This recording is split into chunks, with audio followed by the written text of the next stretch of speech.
Marc Márquez was genuinely taken aback by Ducati's latest move ahead of the 2026 Jerez Grand Prix.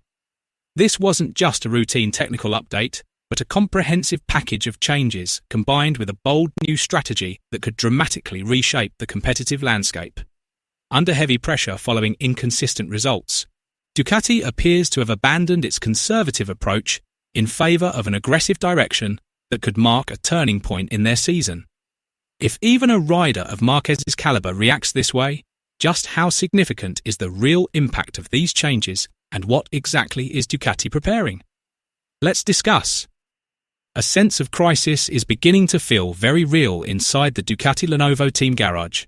8 consecutive Sunday races without a podium mark their worst run since the 2012 to 2014 period, a negative streak that nearly echoes the struggles of 14 years ago.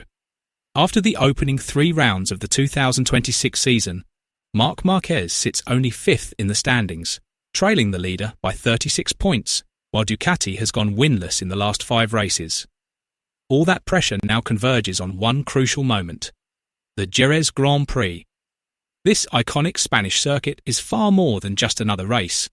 It is the cathedral of Spanish motorcycle racing, a place where Ducati has previously thrived, especially through the dominance of Francesco Bagnaia, who secured 3 consecutive victories from 2022 to 2024. But this season is different. Marquez arrives in Jerez not merely chasing victory, but carrying immense pressure. One more mistake could effectively end his 2026 title hopes before the European leg of the season has truly begun.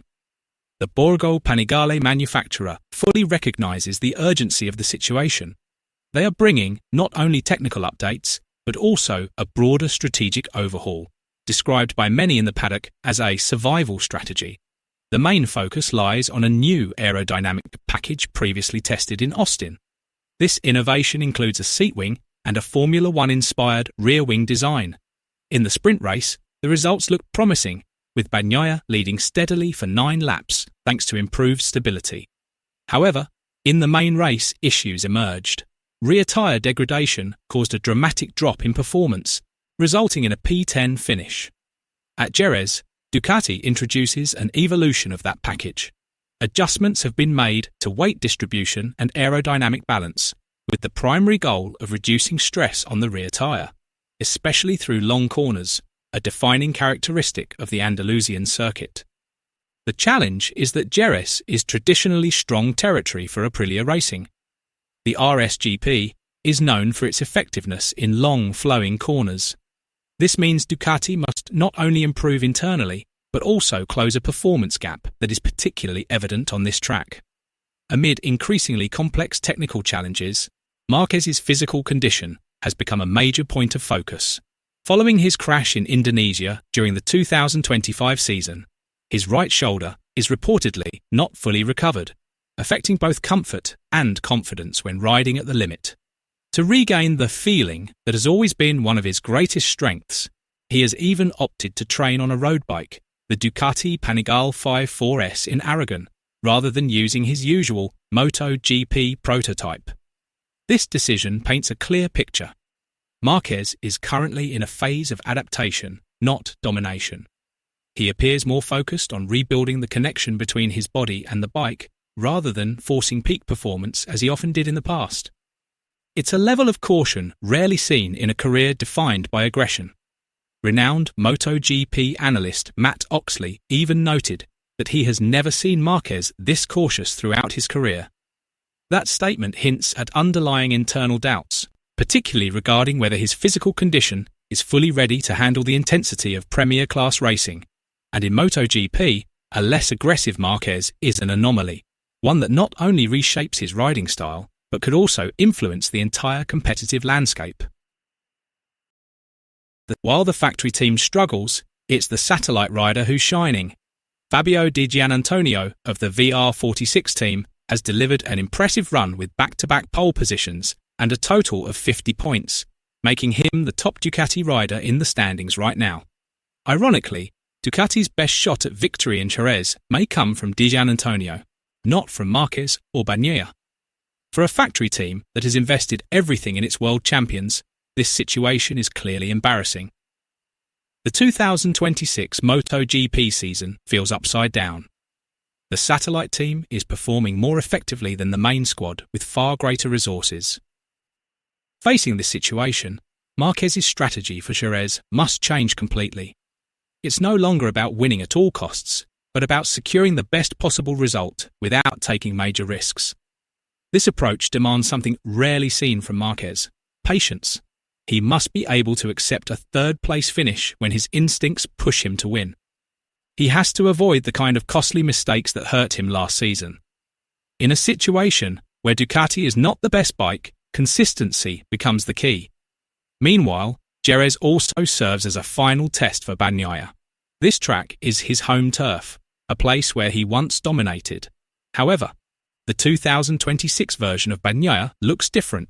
His confidence has dropped, and tyre issues continue to haunt him. Telemetry data even shows hesitation under braking, something never seen during his peak years. If he fails to shine at Jerez, it's hard to imagine a comeback at other circuits.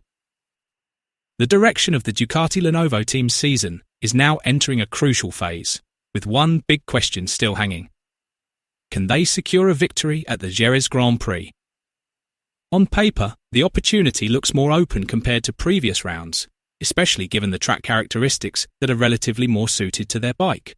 However, Ducati still cannot be considered the main favourite, given the tight competition and the consistency of their rivals. To truly turn potential into real results, several key elements must come together over a single race weekend. Marc Márquez's physical condition needs to get closer to its peak so he can remain competitive throughout all sessions. At the same time, the latest aerodynamic package must perform optimally and remain stable until the final lap without any drop in performance. Equally important, at least one Ducati rider must deliver a clean weekend, minimising mistakes and maintaining consistency in every phase of the race. Without this combination, what looks promising on paper could once again end in disappointment. Technically, the race at Jerez could unfold in two very different scenarios. In a stable and rhythmic race, where riders can maintain lap consistency without major disruptions, the advantage tends to favour Aprilia, known for its balance and long-run efficiency. However, if the race turns chaotic, filled with incidents and intense battles, the opportunity opens up for Marquez, who thrives on aggressive racing instincts and high adaptability in unpredictable situations. Jerez is not just another race on the MotoGP calendar.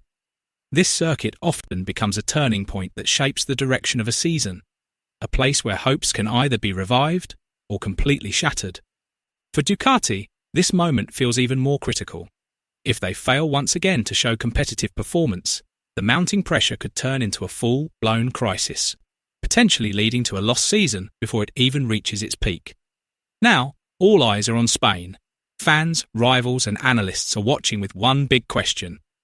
Will this mark the true beginning of Ducati's comeback, or just another chapter in a deepening slump? Share your thoughts below.